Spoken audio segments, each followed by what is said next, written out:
the audio tape, and then we say, do you consent? Yes, I do. Perfect.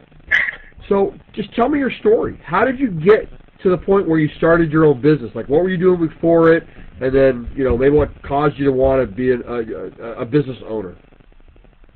Well, I actually have a background in accountancy. I've been working in a corporate setting for a number of years. I have a master's in accounting and did my CPA way back then, and then started working and first in the public accounting arena, and then upon getting my CPA, I started working in corporate companies, doing a various amount of different kinds of accounting, you know, from internal auditor to accounting to external auditor, all kinds of accounting field.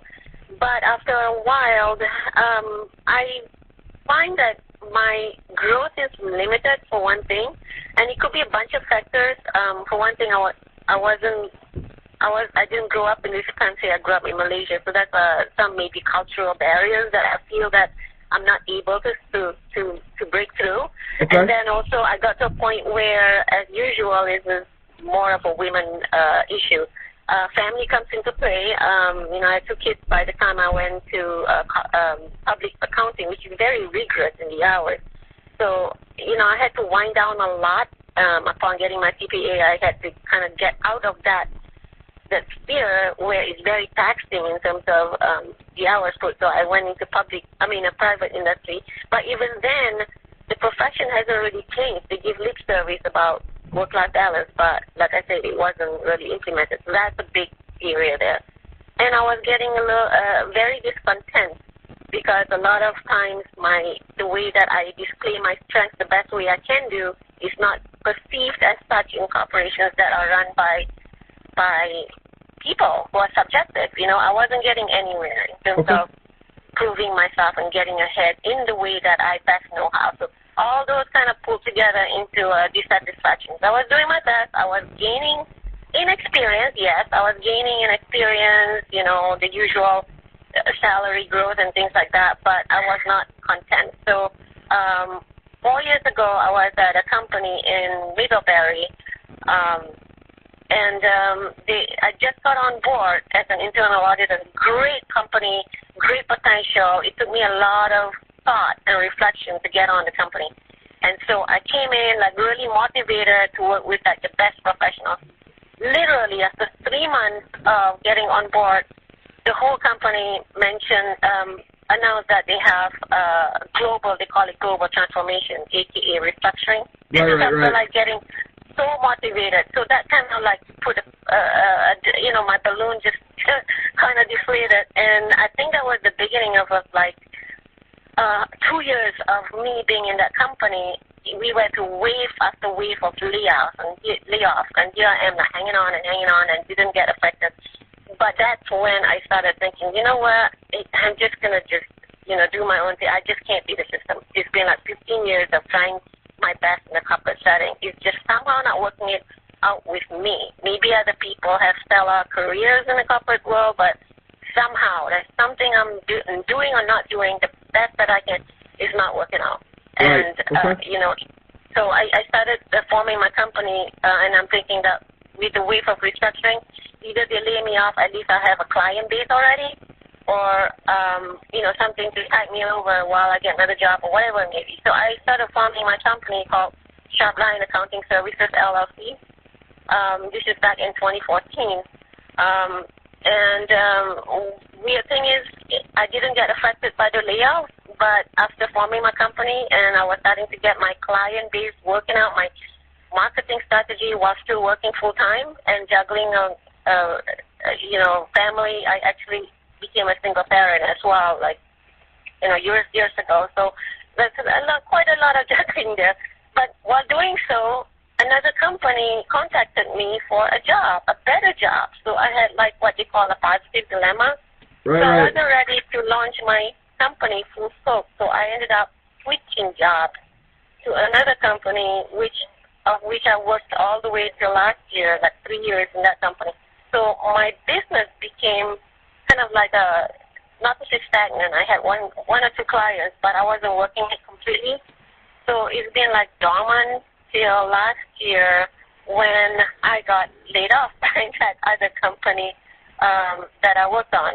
Right. Second one did. So ever since last year, when I got laid off, I started jumpstart my business plan. That's when I joined Women's Development Council. I took my business plan class. I got really motivated again within that 3 months. And then I got another temporary contracting job last year at a place closer to home, and I got to working full time again. But that being said, I'm more motivated now to work my company while working full time. I have a more definite date of really launching it full scope, which is beginning of next year. Okay. I have employed a business coach, a mentoring coach, who has worked in the accounting and finance profession and did his own thing.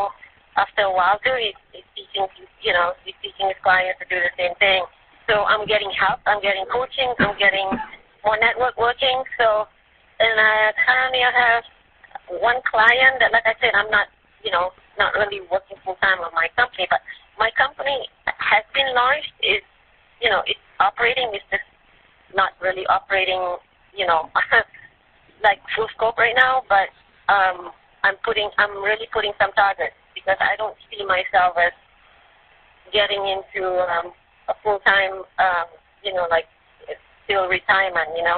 I'm not going to get stuck again, because that's how I feel. It's just a matter of time before I get stuck again in a corporate world. So my mindset has shifted, granted that I still have to work full time till I make plans right now for my exit. But okay. that's where it is right now. And I have a son who's going to finish college in a year, so that's a big part of my consideration of when a good time is to move. That's a big part of it. That's why I wasn't able to move before. There's a lot of financial considerations. So, but this time it's not going to help me, and it's not going to stop me. That's where I am. I have more motivation now, so to speak. Right. So what have you set any goals of what you want to accomplish by owning your own business?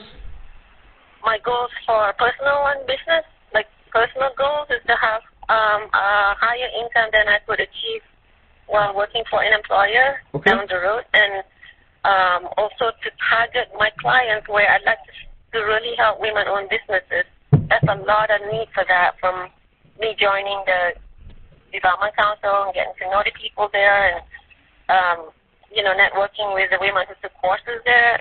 There's just a big need at our state, Connecticut, right now.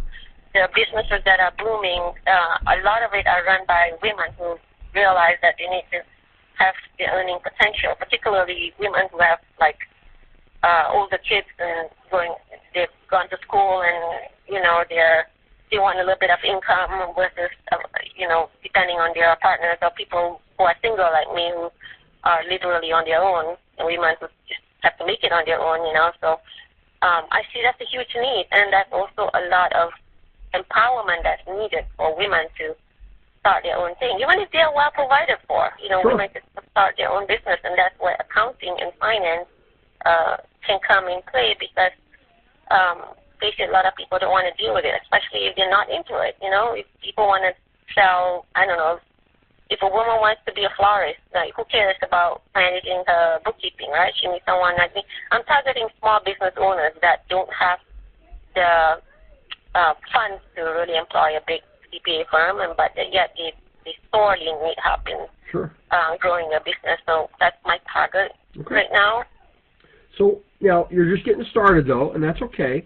So, but what do you think is going to make your business work well? What do you think is going to be your secret to success, as opposed to what else is already out there?